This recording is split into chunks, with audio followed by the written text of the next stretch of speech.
Hello fellow YouTubers and especially my fellow Australians.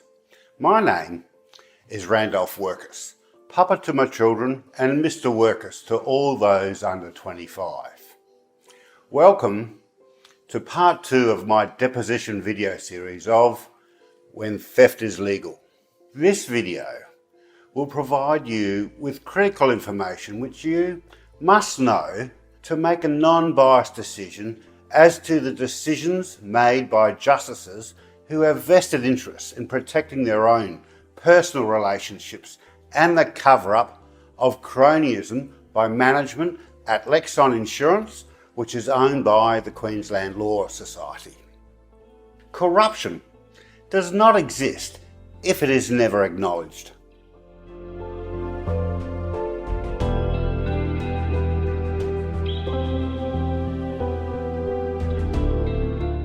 I received an opinion from lawyer Tom on the 29th of January 2008 that our situation was a clear case of negligence.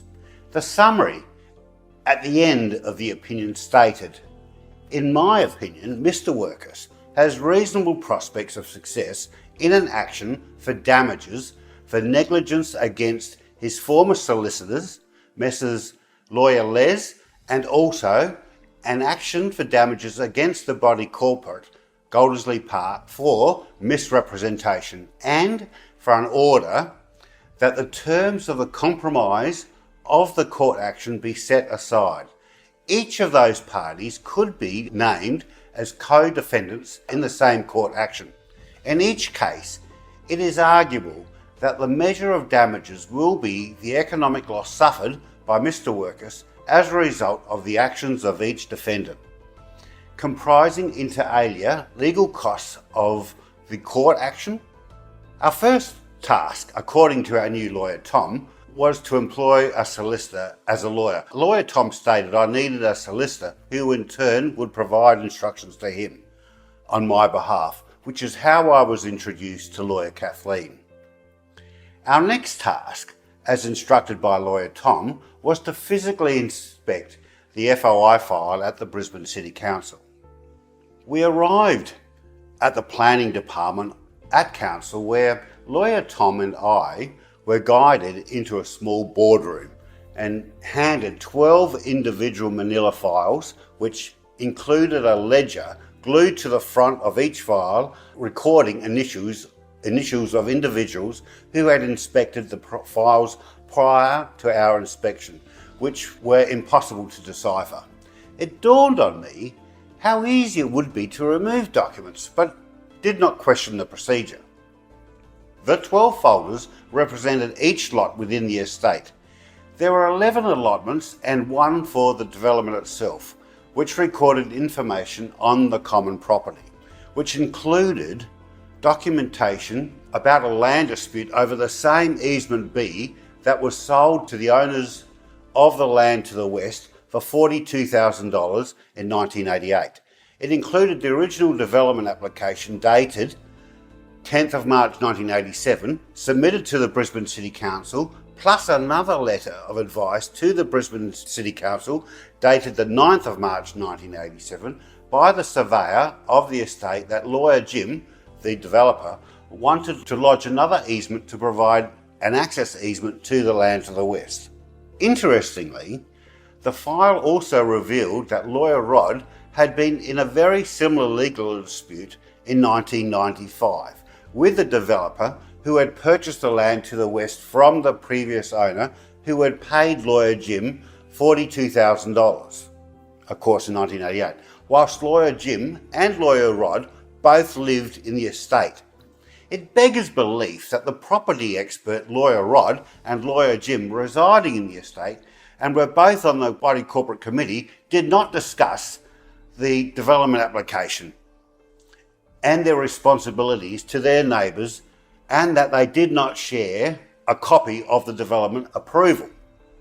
Lawyer Rod is a property expert of Brisbane's largest law firm. We searched every folder and requested many photocopies, but documents which lawyer Tom referred to as the smoking gun were few.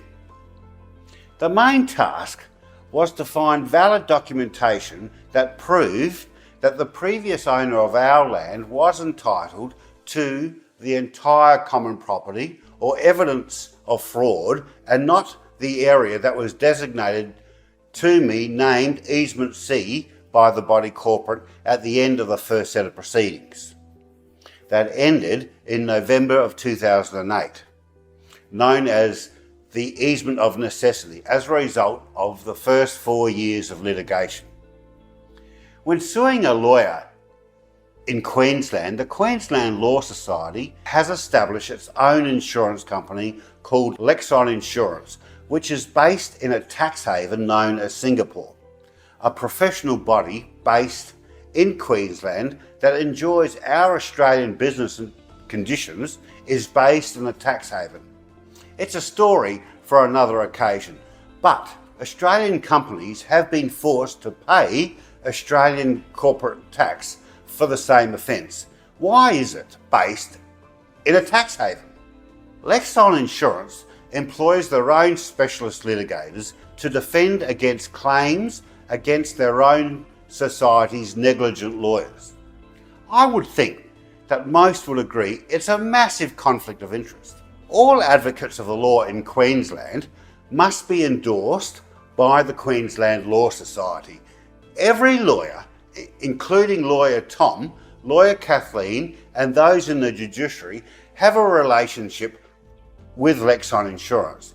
It is self-evident that no individual within the organisation can ever express a conflicting point of view, as they would promptly lose their livelihood.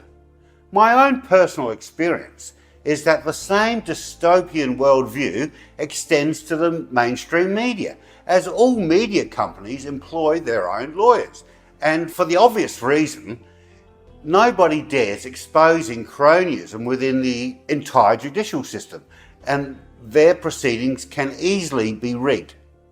LEXON Insurance employed lawyer Ben, whose reputation also seemed to match his dogged-like behaviour, which was designed to wear down any litigant seeking fair compensation.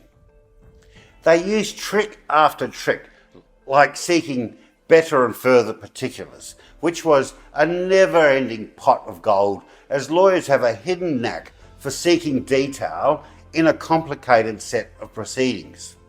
This case seems complicated, but ultimately it only ever hinged on several key documents that those in the know deliberately kept hidden from us, or me and my wife.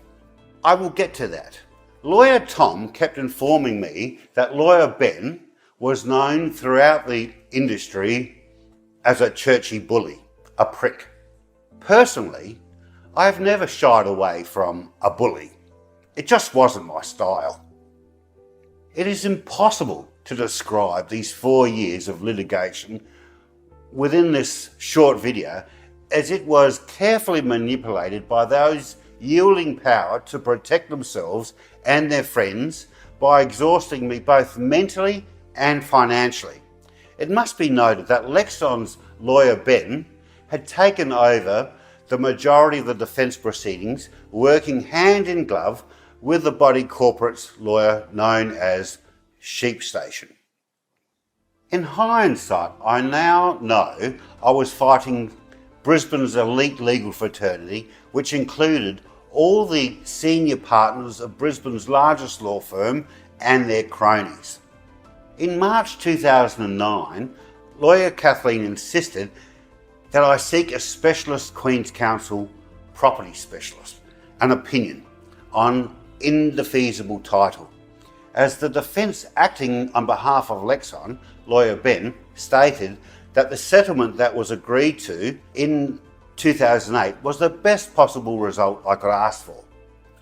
I asked why she could not explain what the definition of indefeasible title was, but no, it was best we receive that advice or opinion from a property specialist.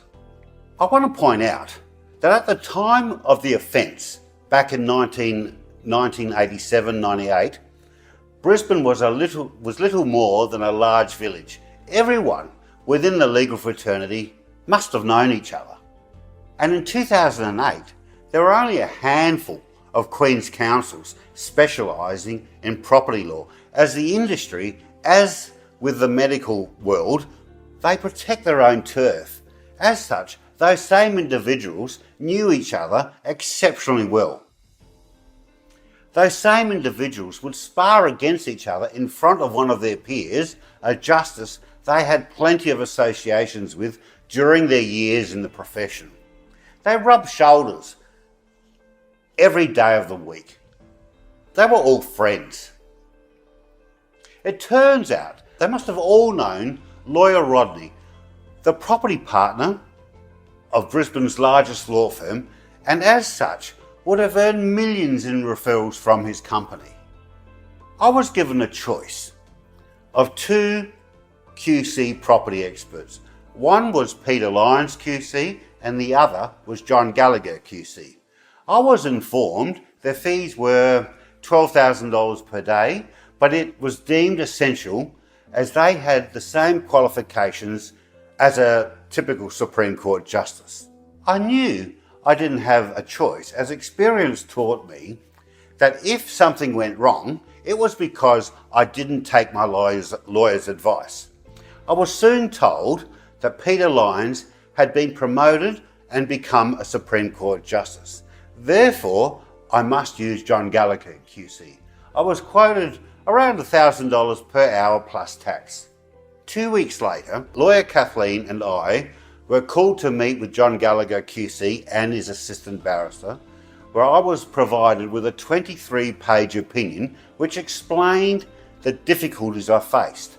It was explained that once a land title was sealed by the Land Titles Office and the Department of Natural Resources, the title was effectively set in stone. It could not be amended. However, there was an exception to indefeasible title, and that was if you could prove fraud. The point was that if a purchaser relied on the documentation given to them upon purchase of the land, no one could come along in the future and insist they had a right of way over the land. John Gallagher QC suggested that in our instance, the Body Corporate of Goldieslie Park had a title that was issued without an easement benefiting our lot, Lot 1, and therefore we were unfortunate. He went on to explain that the Integrated Planning Act of 1997 was designed to remedy this problem, which applied retrospectively over all former planning schemes, which in our case was the 13th of June 1987. Our problem was that Lot 2, the Body Corporate's land development application was submitted into the council on the 10th of March 1987. So I wasn't protected by IPA of 1997. I was very disappointed. And I asked John Gallagher and his assistant if they were sure there was nothing else, but before that date. They said no. They then referred me to a case in New South Wales called Hillpalm, which the outcome reached by the Supreme Court in New South Wales concluded that conditions did not run with the land.